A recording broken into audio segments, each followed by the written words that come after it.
Na and the Magic Drum. In a quiet village, nestled between rolling hills and a wide, rushing river, lived a girl named Na.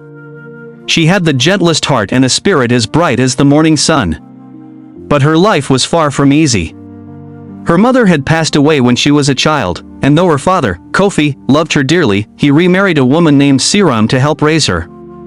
At first, Siram seemed kind, but once Kofi left for the farm each morning, her true colors emerged. She treated Na like a servant, forcing her to fetch water, sweep the compound, cook meals, and wash clothes. Meanwhile, her own daughter, Afia, sat idly, eating the best food and wearing the finest beads and cloth. "Why do you eat like a queen when I do all the work?" Na once asked Afia. Afia smirked. "Because you are nothing but a beggar in this house." Na swallowed her pain.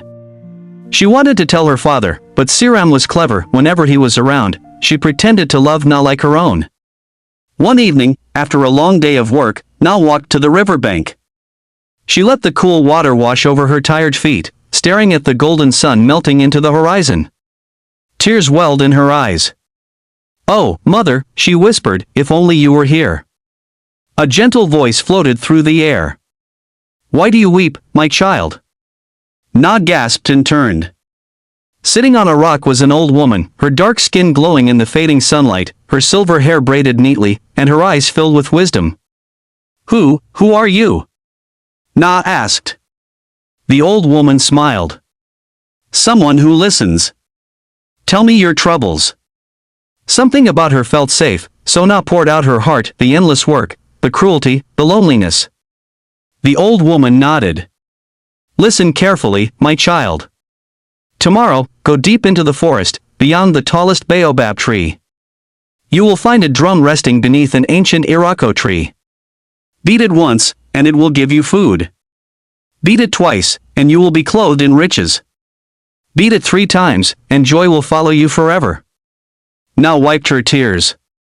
"Thank you, grandmother." She bowed deeply.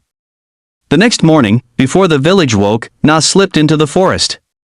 The trees whispered as she walked past, their branches swaying like they were guiding her. She walked for what felt like hours until she saw the massive irako tree, its roots twisting through the earth like ancient fingers. And there, beneath its shade, lay a drum. Heart pounding, she picked it up and beat it once. Whoosh! Before her appeared a feast: roasted yams, fresh fish, juicy fruits, and bowls of steaming rice. She beat it twice. Her ragged clothes transformed into shimmering gold and silk, her neck adorned with beads, her feet in soft leather sandals. She beat it 3 times. A deep, overwhelming happiness filled her chest, as if every pain, every sorrow had melted away.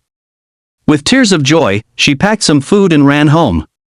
When Siram and Afia saw her, their jaws dropped. "Where did you get all this?"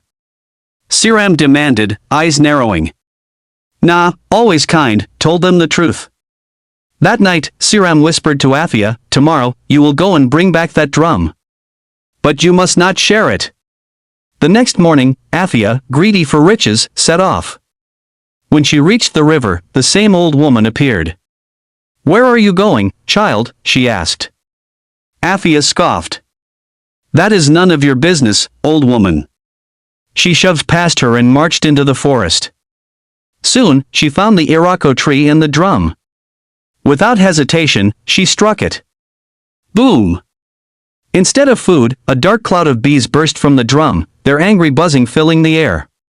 "Ah!" Afia screamed as the bees chased her, stinging her arms, her legs, her face.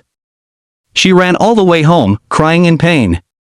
Siram tried to swat the bees away, but they wouldn't leave until the entire village came together, waving fire and smoke.